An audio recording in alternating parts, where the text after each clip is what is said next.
Pregação expositiva pode ser resumida em 3 verbos. Primeiro, ler o texto. Ler. Você já viu um pregador subir ao púlpito e ele atropela o texto que vai pregar? Ele lê o texto atabalhoadamente. Quando você vê tal coisa, o que você pensa?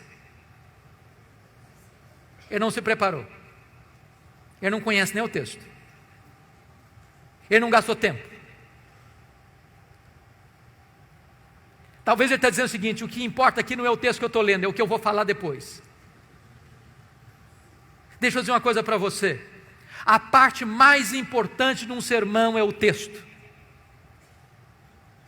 Porque só vai ser sermão se ele expor o texto que ele leu. Então é uma recomendação: leia o texto 1 vez, 5 vezes, 10 vezes, 20 vezes. Leia. Deixe que esse texto entre em você. Se possível, decore o texto. Leia com entusiasmo, leia com vibração, porque quando a pessoa vê você ler o texto e diz: esse homem tem alguma coisa para nos dizer.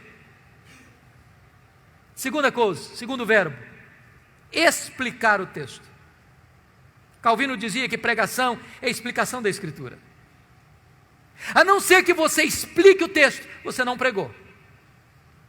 Você conhece aquele tipo de pregador que lê o texto, vai embora do texto e nunca mais volta para o texto? Ele viaja, faz viagens internacionais e espaciais. E você pergunta: meu Deus, mas por que ele leu esse texto?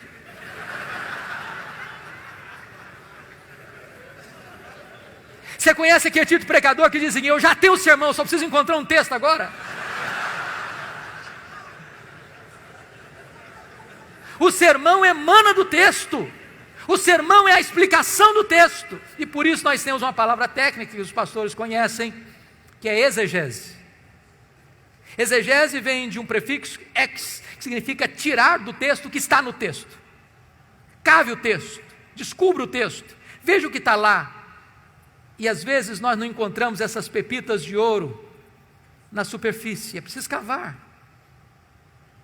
Esse é o papel do pregador: ir para o texto, perguntar ao texto, mergulhar no texto, descobrir as riquezas do texto, trazer isso à tona.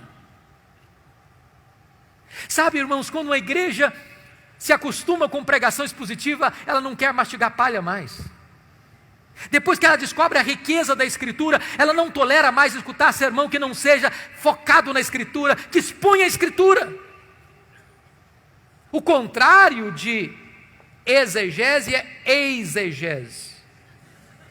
Exegese tem o prefixo eis, significa colocar lá, o que não está lá. Tem muito pregador que vai para o púlpito com as suas ideias, e ele tenta impor ao texto o que ele pensa, o que ele acha. Ele já tem uma ideia preconcebida, mas isso não é pregação. Pregação é quando você vai para a Escritura e deixa que a Escritura fale, você é apenas o canal, você é apenas o instrumento. O terceiro verbo, importante pregação expositiva: primeiro é ler o texto, segundo é explicar o texto, terceiro é aplicar o texto. Dr. John Stott escreveu um livro importantíssimo, que penso ainda não está em português, Entre Dois Mundos, e ele disse que pregação é a união desses dois mundos, o texto antigo com o ouvinte contemporâneo. Se você não conectar o texto ao ouvinte, você não pregou. Pregação não é um discurso diante do auditório. Pregação é uma palavra ao auditório. A pessoa precisa entender: é com você que eu estou falando. É como aquele pregador que foi pregar em João 10 e falou sobre a ovelha, falou sobre o pastor, falou sobre os lobos, falou sobre os campos, falou sobre os prados, falou sobre as águas, falou sobre a grama verde, falou sobre a lã da ovelha, falou e terminou o seu sermão depois de 1 hora, há 2000 anos, lá nas pastagens da Palestina. E o auditório perguntou: e daí? E daí? Isso tem a ver comigo? Pregação precisa ter aplicação.